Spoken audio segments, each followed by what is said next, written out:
Cottage का रहस्य, एक हॉरर स्टोरी। स्थान हिमाचल की पहाड़ियों में एक पुरानी सुनसान कॉटेज।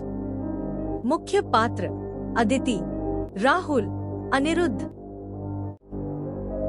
अदिति एक अकेली ट्रैवलर और लेखिका। भाग 1, एकांत की तलाश।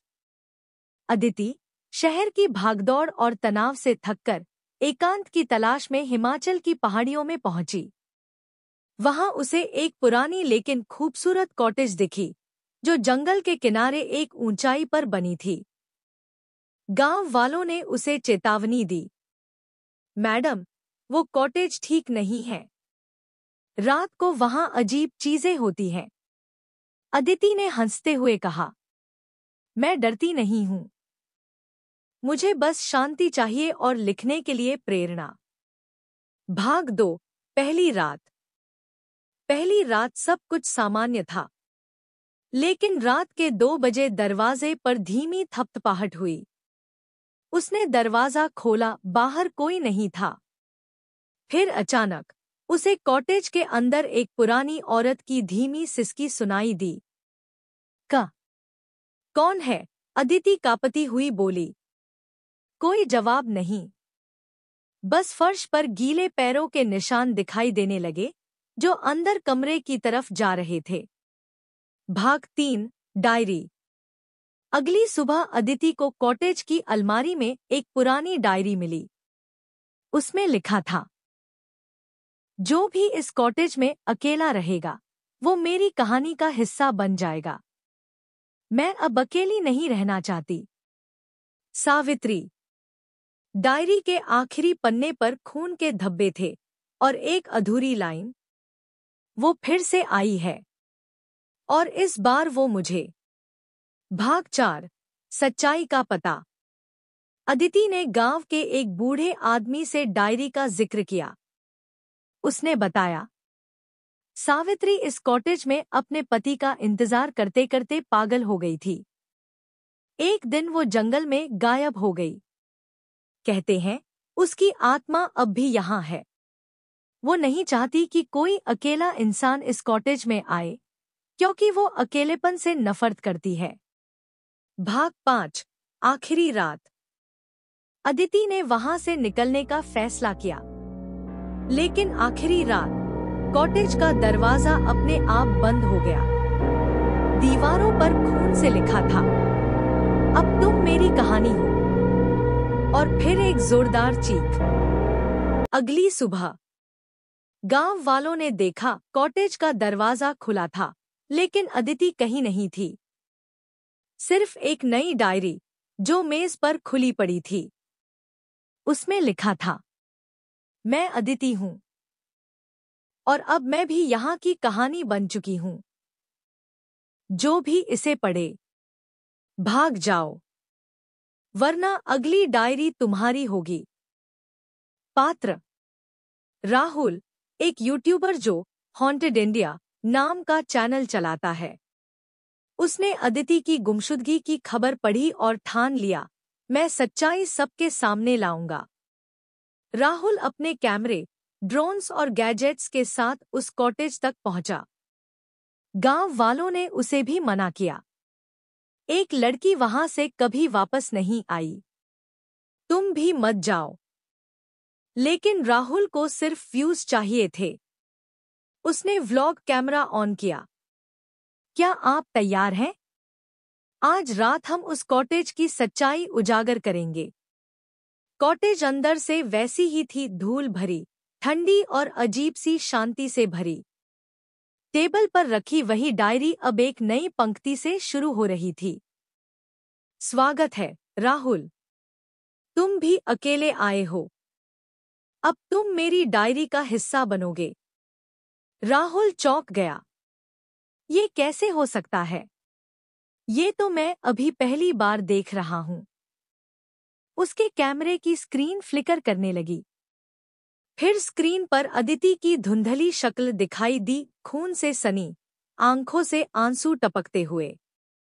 भाग जा राहुल, जब तक वक्त है। रात के 12 बजते ही सब कुछ बदल गया।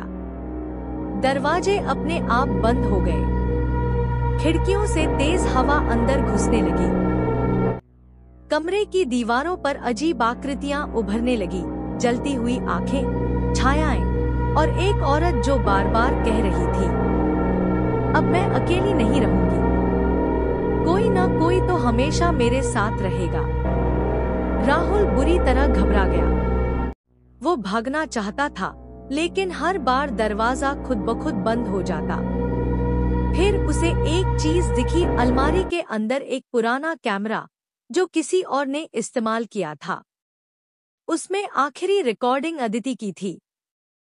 अगर कोई ये वीडियो देख रहा है तो याद रखना, कॉटेज खुद नहीं डराता, वो तुम्हें खुद में समा लेता है, तुम्हारी यादें मिटा देता है और फिर तुम बस उसकी डायरी बन जाते हो।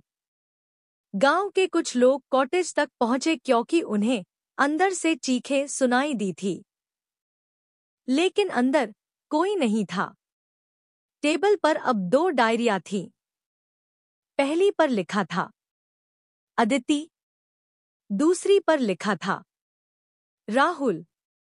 अब कहा जाता है कि हर बार कोई अकेला व्यक्ति उस कॉटेज में जाता है, डायरी की एक और प्रति बढ़ जाती है। पात्र अनिरुद्ध, एक युवा प्रोफेसर जो प्राचीन रहस्यों और आत्माओं पर रिसर्च करता है। उसे अदिति और राहुल के लापता होने की खबर मिली और वो जान गया, ये आत्मा कोई साधारण भटकती रूह नहीं, ये बांधने वाली आत्मा, बाइंडिंग स्पिरिट है। इसका अंत सिर्फ एक विशेष विधि से हो सकता है। अनिरुद्ध ने पुरानी ताम्रपत्रों, हस्तलिखित शास्त्रों और लोक कथाओं में खोजा। उसे एक किताब मिली जिसमें लिखा था, ऐसी आत्माएं जो अकेलेपन में मरी हों, वे दूसरों को भी अकेला करना चाहती हैं। उनका शाप तब टूटता है जब कोई उन्हें अपनाने के बजाय उन्हें मुक्ति दे। उसने तय किया, मैं इस आत्मा से लड़ूंगा नहीं, मैं इसे समझूंगा और मुक्ति दूंगा। अनिरुद्ध अकेला कॉटेज में दाखिल हुआ। उसके पास एक मंत्र लेखा हुआ कपड़ा, शुद्ध घी का दीपक और सावित्री, आत्मा की पुरानी तस्वीर थी। रात के 12 बजे फिर वही होने लगा। दरवाजे बंद, हवा सर्द, खून की लकीरें और सावित्री की दर्द भरी चीख, तू भी मुझे छोड़ जाएगा, सब मुझे छोड़ जाते हैं। अनिरुद्ध जोर से बोला, सावित्री, मैं तुझे बांधने नहीं आया, मैं तुझे आजाद करने आया हूं। एक पल के लिए सब शांत हो गया।